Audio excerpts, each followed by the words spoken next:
YouTube ವೀಕ್ಷಕರಿಗೆ ನನ್ನ ಅನಂತ ನಮಸ್ಕಾರಗಳನ್ನು ತಿಳಿಸ್ತಾ, ಹಾಗೆ ಭಗವಂತನ ಆಶೀರ್ವಾದವನ್ನು ಕೂಡ ಬೇಡ್ತಾ, ಯಾರು ಮೊದಲನೇ ಬಾರಿಗೆ ನಮ್ಮ ಚಾನಲ್ ವೀಕ್ಷಣೆ ಮಾಡ್ತಾಯಿದ್ದೀರಾ ದಯವಿಟ್ಟು ಸಬ್ಸ್ಕ್ರೈಬ್ ಆಗಿ, ಲೈಕ್ ಮಾಡಿ, ಶೇರ್ ಮಾಡಿ ಅಂತ ಕೇಳ್ಕೊಳ್ತಾ, ಒಂದು ಮಾತಿನೆರವೆಯನ್ನು ಒಂದು ಎಪಿಸೋಡನ್ನು ಮುಂದುವರಿಸ್ತಾ ಇದ್ದೀನಿ.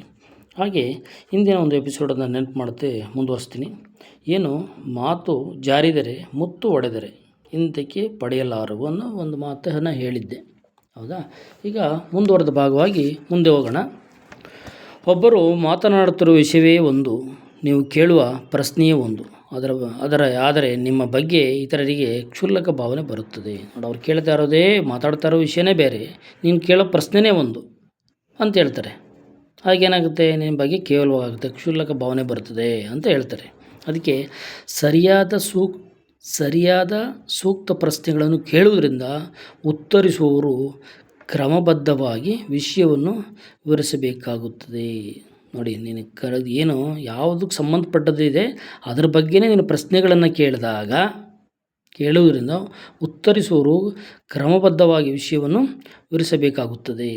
ಸಂಭಾಷಣೆ ನಡುವೆ ನೀವು ನಿಮ್ಮ ಅಭಿಪ್ರಾಯವೇನೋ, ನನ್ನ ಮಾತಿಗೆ ಒಪ್ಪುತ್ತೀರೋ ಎಂಬ ಪ್ರಶ್ನೆಗಳನ್ನು ಕೇಳುವುದರಿಂದ ಇತರರ ಗಮನವನ್ನು ನೀವು ಮಾತಿನಡೆಗೆ ಎಳೆದಂತಾಗುತ್ತದೆ.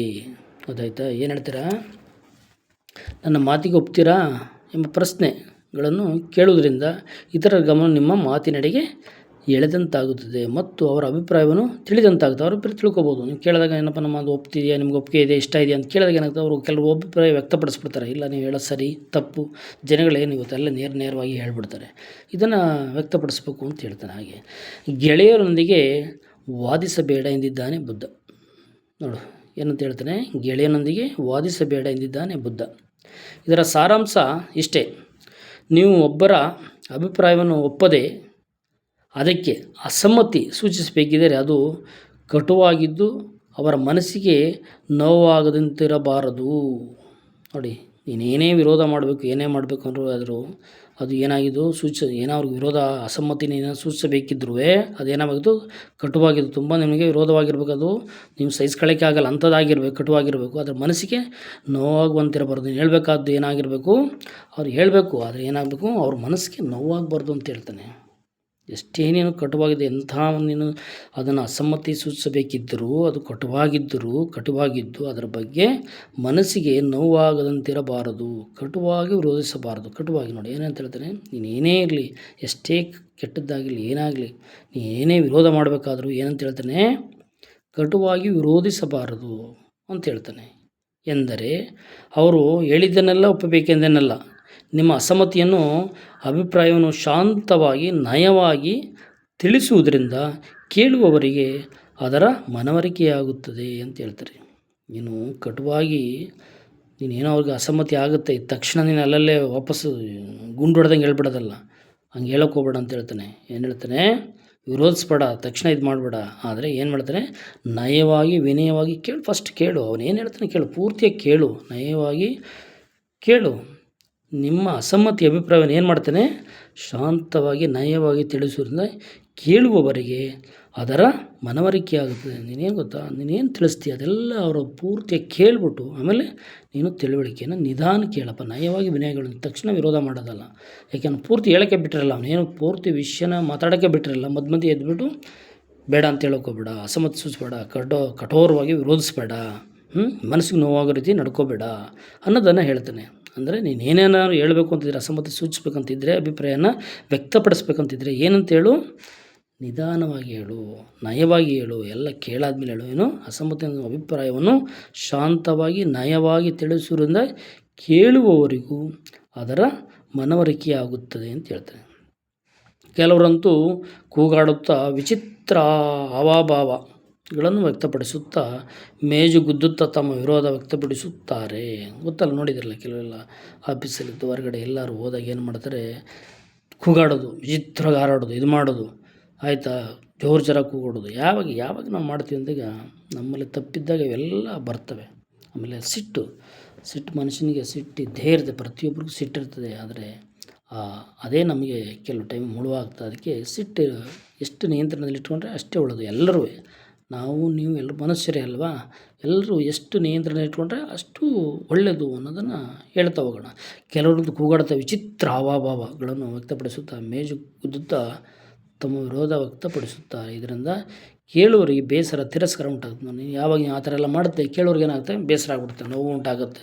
ಇನ್ನೇನಪ್ಪ ಈ ಥರ ಹೇಳ್ತಾನಲ್ಲ ಇವನು ಅಂತೇಳ್ಬಿಟ್ಟು ಏನು ಮನಸ್ಸಿಗೆ ನೋವು ಮಾಡಿಕೊಂಡು ಅವನು ಅಲ್ಲಿಗೆ ಬೇಕಾದ್ರೆ ಸ್ಟಾಪ್ ಮಾಡ್ಬೋದು. ಆಯಿತಾ, ಹೋಗ್ಬಿಟ್ಟು ಹೊರಟೋಗ್ಬೋದು. ಇನ್ನು ಕೇಳೋ ಕಡೆ ಗಮನನೇ ಕೊಡದೆ ಹೋಗ್ಬೋದು. ಅದಕ್ಕೆ ಏನೇ ಹೇಳಬೇಕಾದ್ರೂ ವ್ಯಕ್ತಪಡಿಸ್ಬೇಕು, ನಯವಾಗಿ ವಿನಯವಾಗಿ ವ್ಯಕ್ತಪಡಿಸು ಅಂತ ಹೇಳ್ತೀನಿ.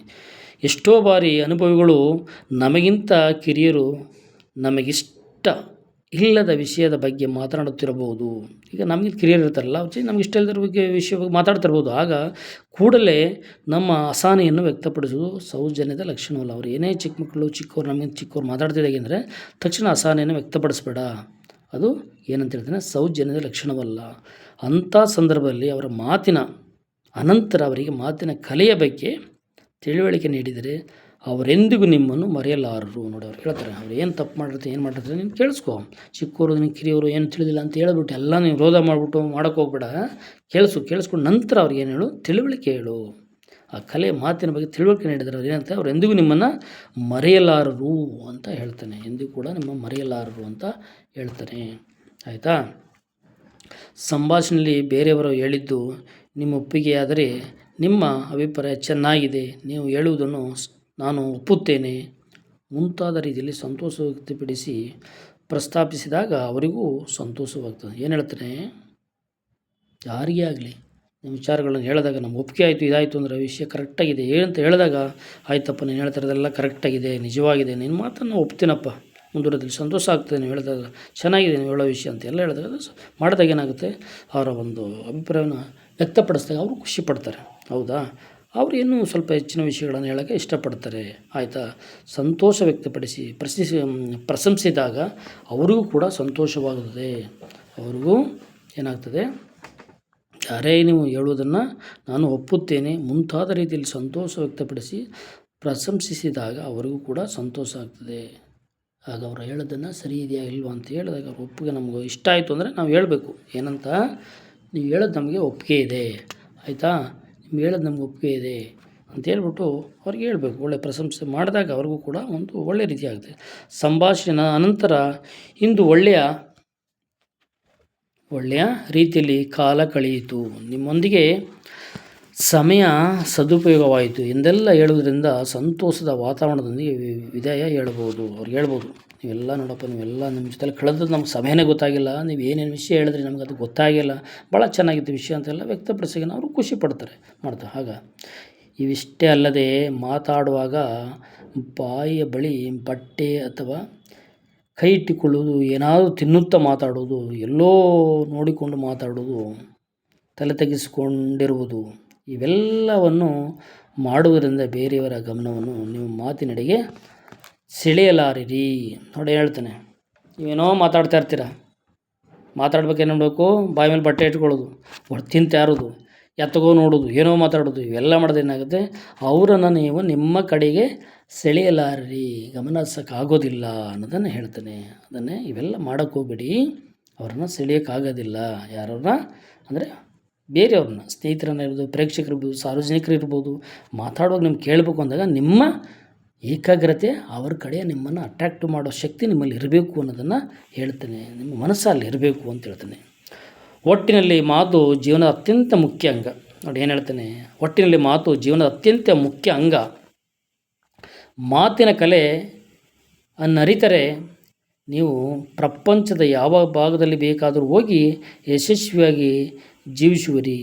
ಮೇಲಿಳಿದ ಅಂಶಗಳನ್ನು ಗಮನದಲ್ಲಿಟ್ಟುಕೊಂಡು ಅದರಂತೆ ಅಭ್ಯಾಸ ಮಾಡಿದರೆ ಸಾಕು, ಬಹುಬೇಗ ನೀವು ಉತ್ತಮ ಮಾತುಗಾರರಾಗಬಲ್ಲಿರಿ ಅಂತ ಹೇಳ್ತಾನೆ.